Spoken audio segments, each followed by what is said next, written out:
J'ai appris plein de choses. J'ai envie de revenir sur les ateliers, sur ce qu'a dit Fabienne. C'est fantastique. Vraiment au sens vraiment fantasmagorique. Alors j'ai appris beaucoup de choses. J'ai rencontré énormément de talents, même parmi les collaborateurs. C'est absolument impressionnant.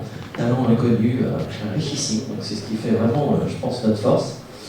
Et j'ai noté.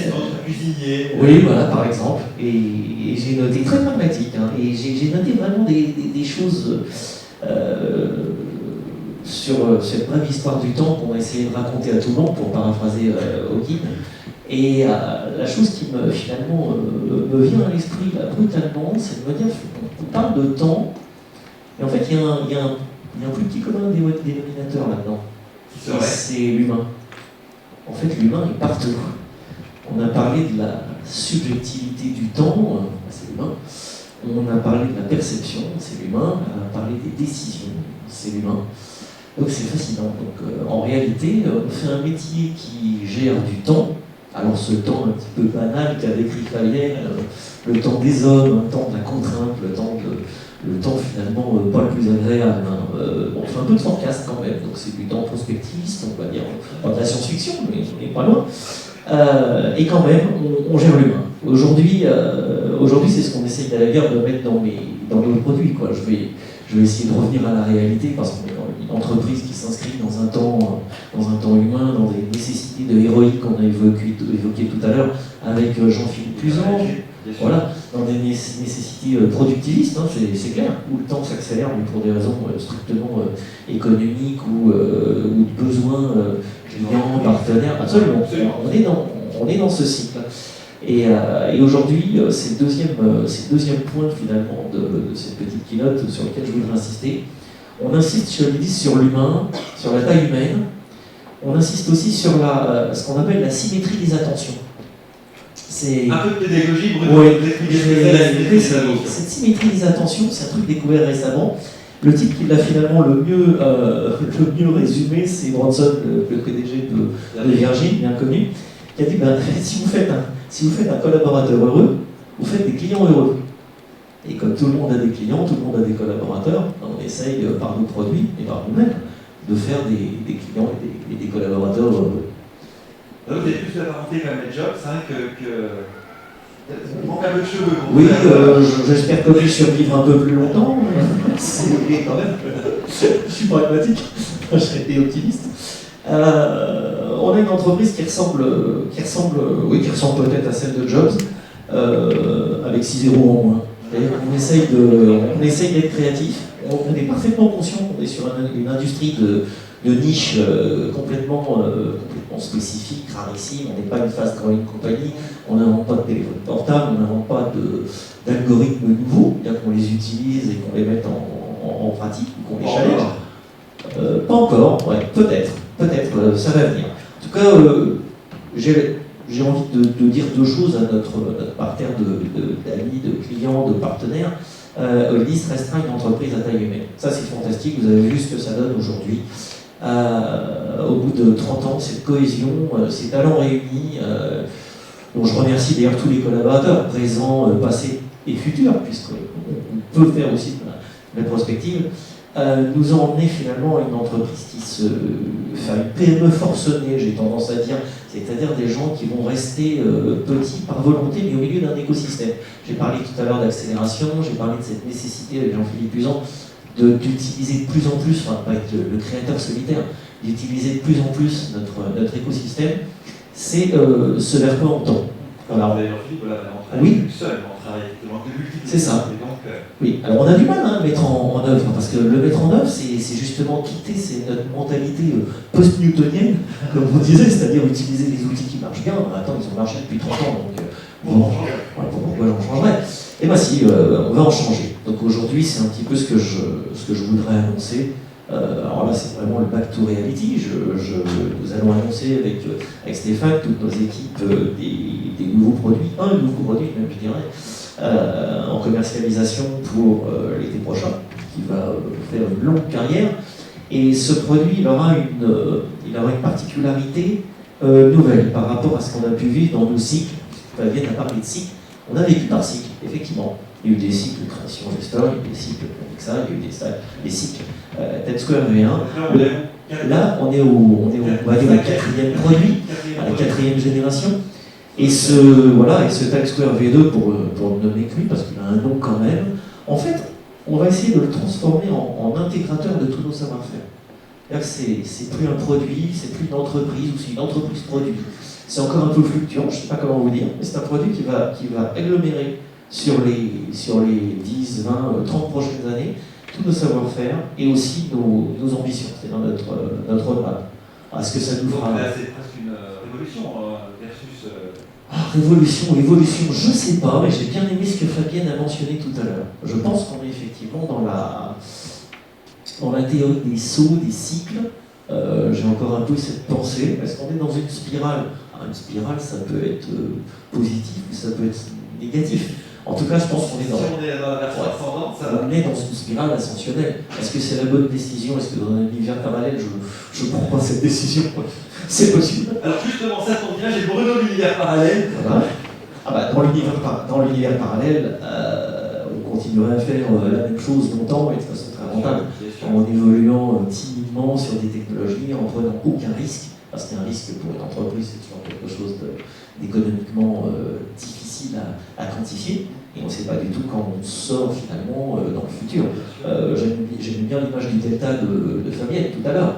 On cherche effectivement à creuser ça pour voir où sont les possibles. On regarde effectivement le fleuve qui est en train de se tracer. Alors ça, la plupart du temps, à l'aide de nos clients, qui nous disent non, c'est plutôt par là qu'il faudrait aller. Et c'est difficile aussi dans nos industries, parce que je ne prenais pas des téléphones comme M. Jobs. C'est-à-dire, je ne peux pas non plus forcer l'innovation, comme on peut dans certains secteurs économiques ou technologiques. Il y a quand même... C'est compliqué d'être disruptif parce qu'il y a des utilisateurs. Les utilisateurs, aujourd'hui, on est une boîte de 4500 clients. 4500 clients qui gèrent 200 personnes, il y a peut-être 80 000, voire plus, enfin énorme, quelques millions de salariés qui sont traités par nos produits. Voilà. Et on ne peut pas, d'un coup de baguette magique, dire on va changer tous nos paradigmes. Les conséquences sont démultiplicatives. Voilà, les conséquences sont démultiplicatives. On est humain en plus. Un humain, ça n'est pas changer ses habitudes. Ça aussi, c'est un facteur de temps perçu. Ça change dans le temps quand même. Ça change dans le temps, mais ça change lentement. On a vu qu'en science, on mettait 2 siècles à changer les choses. Bon, nous, on a plus de chance. En 30 ans, notre industrie s'est changée de façon colossale. Microsoft a littéralement fait naître, enfin, nous faisons passer des grands systèmes des années 70 à des systèmes client-serveur avec des clients lourds. Aujourd'hui, on voit une inversion à nouveau. Alors, est-ce que c'est un cycle? Est-ce que c'est un saut quantique? J'en sais rien. Mais on voit à nouveau la tendance inversée, c'est-à-dire avoir des systèmes très centralisés d'autres. Donc moi, je m'inscris effectivement dans j'inscris toute l'entreprise dans cette réalité. Donc on va l'inscrire avec un produit basiquement sur une roadmap très ambitieuse. On a d'architecture, de socle très avancé, d'ergonomie, de design. Ne pas confondre les deux, d'ailleurs, ce qu'on a tendance à faire souvent.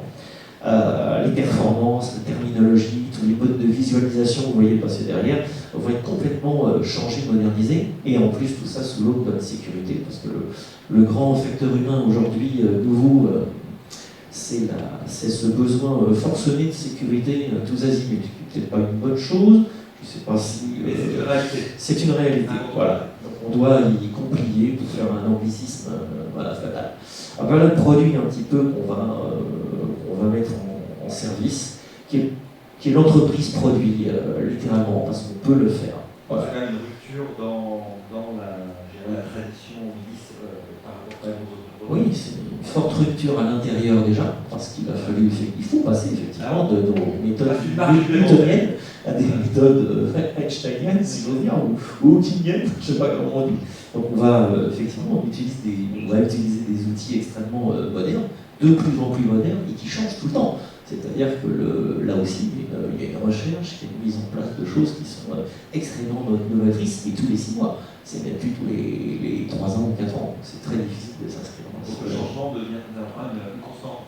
C'est une constante, c'est l'accélération. Je ne sais pas si c'est une spirale, j'ai dû mentionner tout à l'heure avec Jean-Philippe Lusan l'accélération. On est vraiment en plein dedans. Le changement devient la normalité finalement. Oui, le changement devient la normalité, il faut l'accompagner, c'est très compliqué parce que l'humain n'est pas Enfin, est-ce que c'est un être changeant, comme l'a dit Frévienne, enfin, qui suit les réalités du temps par simplification? On aurait tendance à dire non. Il va falloir quand même se forcer un petit peu le nom. Voilà. Et puis, web dancing, j'ai toujours rêvé de faire ça. Je peux annoncer aussi la roadmap qui est implicitement comprise dans la commercialisation de Times Square dans sa version 2. Déjà, Times Square, vous noterez le carré du temps, Times Square, les références géographiques ou autres, ça tombe bien. On a bien fait de trouver ça il y a quelques années parce que c'est relativement âgé.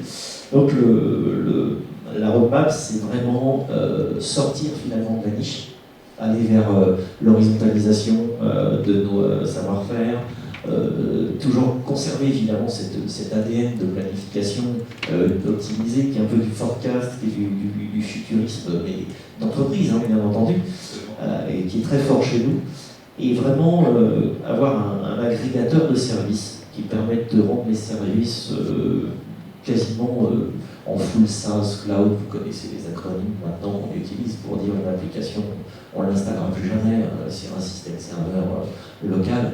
Elles sont quelque part dans le monde, chez une entreprise qui l'hébergera, qui est présente ici d'ailleurs. Parmi nos partenaires, je vous recommande d'aller voir. Et donc c'est ça la roadmap. Et l'autre roadmap aussi, c'est ce que je mentionnais tout à l'heure, c'est ce que les Américains appellent le social commitment. Si on veut vraiment que toute notre démarche temporelle, produit, soit réussie, il faut qu'elle soit sociale, il faut qu'elle soit humaine, en tout cas, sans qu'elle vote le mot social. Chez nous, quelquefois des connotations. Dans mon rôle terrible de timekeeper, ouais. Je vois le backstage qui me fait des signes désespérés. Je peux encore tenir 2 heures sur ce pilote. Écoutez, voilà. Pour conclure, un seul mot, l'accélération. Alors, je peux promettre effectivement cette accélération à mes collaborateurs, à mes clients et à nos partenaires. Elle aura lieu. Et dans 30 ans. Et dans 30 ans.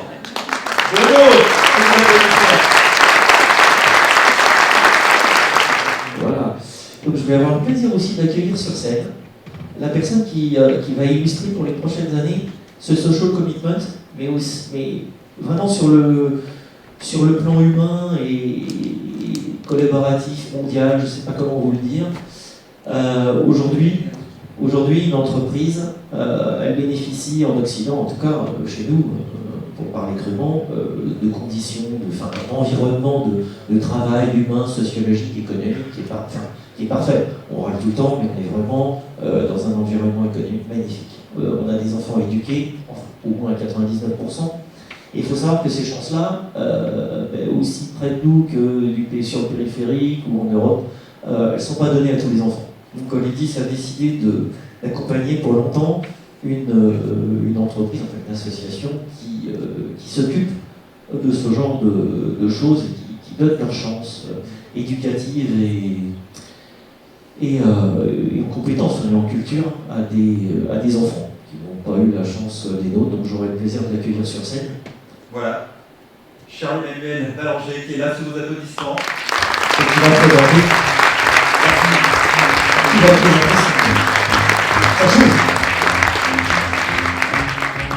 Bonjour à toutes et à tous. Évidemment, un grand merci à Bruno et au partenariat qu'il a initié il y aura bientôt 1 an, en septembre.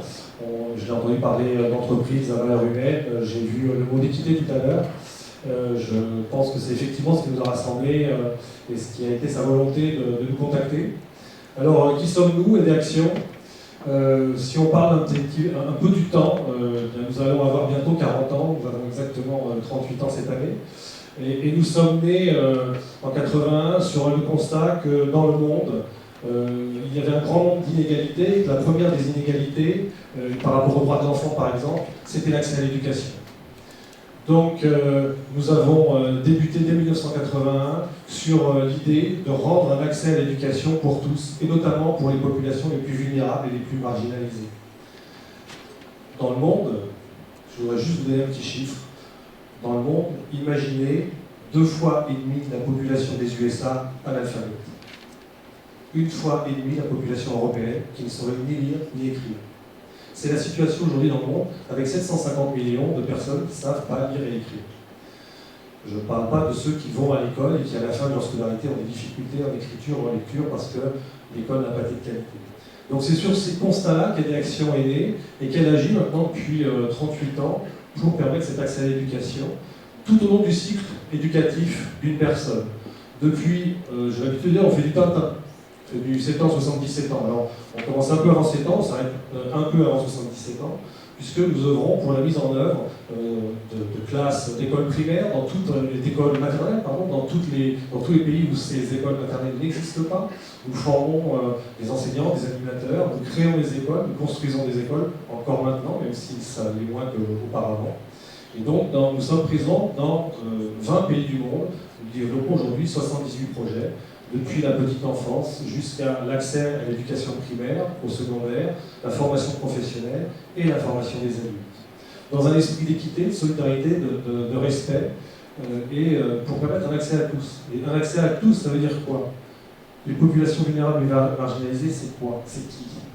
Ce sont par exemple les femmes dans le monde. Dans nos pays civilisés, dits civilisés, on sait bien encore que l'égalité entre les hommes et les femmes n'est pas mise, ne serait-ce que sur les salaires, et dans bien d'autres situations. Mais dans le monde, l'accès à l'éducation pour les femmes est une vraie difficulté.